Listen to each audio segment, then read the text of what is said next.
৭০ অনুচ্ছেদ সংস্কারের বিষয়ে একটা ঐকমত্য হয়েছিল এবং সেটা জুলাই সনদে আমরা এটার প্রতিফলনও দেখেছি। এখন প্রশ্নটা হচ্ছে ৭০ অনুচ্ছেদ যদি সংস্কার হতো তাহলে আজকের ভোটে কি পার্থক্য হতো, আলাদা কি হতো? আমার মনে হয় না তেমন কোনো পার্থক্য হতো। যেটা শিব্বির আহমেদ যেটা বলছিলেন যে ৭০ অনুচ্ছেদ যদি মানে এভাবে না করে যদি সংশোধিত আকারে যদি হতো, মির্জা ফখরুল ইসলামই ইলেকশনে জিততেন। হয়তো উনি আরেকটু হয়তো কিছু কম ভোট পেতেন, অপর প্রার্থী হয়তো কিছু বেশি ভোট পেতেন, ব্যাপারটা এরকমই হতো আর কি। কিন্তু দেখুন, মূল বিষয় হচ্ছে কি যে সংবিধান নিয়ে আমরা কি করতে চাই। আমার মনে হয় যে এই ধারণাটাই এখনও আমাদের পলিটিক্যাল পার্টিগুলোর কাছে পরিষ্কার হয়ে ওঠে নাই। যেমন আমি যেটা দেখছি যে এই সংবিধান সংস্কার হবে নাকি সংশোধন হবে, এরকম একটা শব্দগত ব্যাপারের মধ্যে আমরা খুব নিজেদেরকে জড়িয়ে ফেলছি। এটা ঠিক, যদি আপনি সংবিধানের যে ৪৮টা অনুচ্ছেদ যেগুলোকে আপনি পরিবর্তন করতে চাচ্ছেন, এবং এর মধ্যে বেশ কিছু আছে যেগুলো সংবিধানের মৌলিক কাঠামো মানে বেসিক স্ট্রাকচার পরিবর্তনের মতো, এবং সেটা করতে হলে কিন্তু ২/৩ সংখ্যাগরিষ্ঠতা দিয়ে হয় না। ওটা একটা তখন এটা আদালত সেটা বাতিল করে দিতে পারে।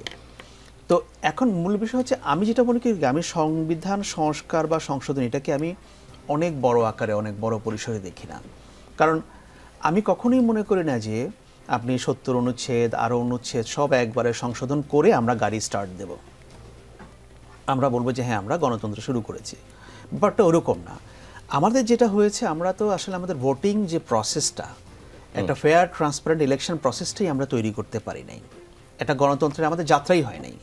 যা দুই একটা ইলেকশন আমরা করেছি, এরপরে আমরা বারবার হোঁচট খাচ্ছি। কখনো সেনাবাহিনীর হস্তক্ষেপ হচ্ছে, কখনো যাদেরকে আমরা ভোট দিয়েছিলাম তারাই স্বৈরাচার হয়ে উঠছে বা হয়ে উঠেছে। এইগুলো তো আমরা দেখেছি। সুতরাং আমি মনে করি, আমি এটা সবসময় বলছি, আমি দুটো জিনিসকে একদম বেসিক পরিবর্তন হিসেবে দেখি যদি এটা হয়। নাম্বার 1, যে 10 বছরের বেশি প্রধানমন্ত্রী হতে পারবে না। নাম্বার 2 হচ্ছে বাংলাদেশের তত্ত্বাবধায়ক সরকার ব্যবস্থা ফিরে আসা, ইলেকশন সুপারভাইজ করার জন্য। এই দুটোকে যদি আমরা বাস্তবায়ন করি এবং আমরা আগামী 3-4টা ইলেকশন আমরা করতে পারি অবাধ, সুষ্ঠু এবং মানে একটা ক্রেডিবল ওয়েতে, তাহলে আমি মনে করি বাকি আর যে কথাগুলো বলছি এইগুলো গণতান্ত্রিক প্রসেসের মাধ্যমে, যে পলিটিক্যাল প্রসেসের মাধ্যমে এটা একটা কারেকশন হবে। কারণ যখন পলিটিক্যাল পার্টিগুলো বুঝবে, জানবে, বা আমার সেইটা প্রতিষ্ঠিত হবে যে আমাকে 5 বছর পরে ইলেকশনে দাঁড়াতে হবে, তখন রাজনৈতিক দল অটোমেটিকলি তারা এগুলোর দিকে মনোনিবেশ করে। জাস্ট ছোট্ট একটা উদাহরণ দেই। এই যে আওয়ামী লীগের সময় কেন পুলিশ বাহিনীকে এত দৈত্য দানব তৈরি হয়েছিল, কেন গোয়েন্দা সংস্থাগুলো এত দৈত্য দানব তৈরি হয়েছিল? কারণ আওয়ামী লীগকে তো ভোটে নির্বাচিত হতে হতো না। যদি তারা ভোটে নির্বাচিত হতো তাহলে তাদেরকে এটা করা লাগতো না। তারা কেন বিভিন্ন গ্রুপগুলোকে এত সুবিধা দিয়েছিল? কারণ তারা জানে যে আমার ক্ষমতায় টিকে থাকতে হলে জনগণের ভোটের দরকার নেই, বরং তাদের সমর্থন দরকার, তারা আমাকে রাতে বাক্স ভরে দেবে।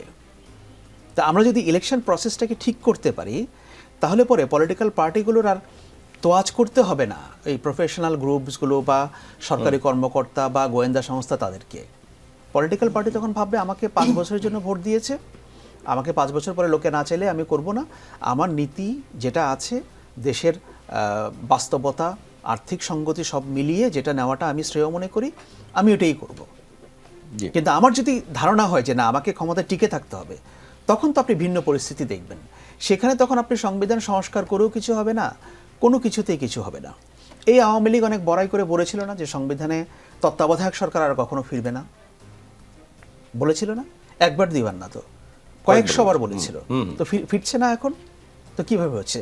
তাই তারা বলছিল না যে একটা নির্বাচিত সরকারকে কেউ উৎখাত করতে হলে তার সর্বোচ্চ শাস্তি মৃত্যুদণ্ড হবে, বলেছিল না?